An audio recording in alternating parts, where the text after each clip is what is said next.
Hi guys, it's Nunu. Can you believe this is my December 12th, 2018 message from Nunu, the last message for this class, and it's about the notes for the preliminary draft, which are in grades. Read them, please.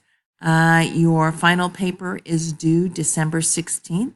Before you submit that final paper to me, if you submitted a preliminary draft, go into grades. It's in the left menu here, and go ahead and click on it.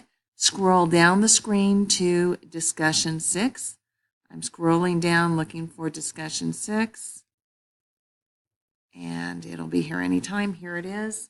So this is discussion 6 right here. You would click on it, and once you click on it, you'll see my notes, okay? Please read them. I spent a lot of time writing notes for you if you submitted a preliminary draft, and these notes will help you to earn the best grade you can possibly earn.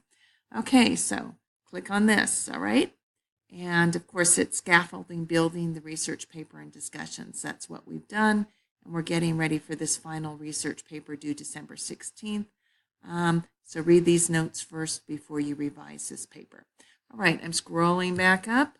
I'm going back to home right here, I'm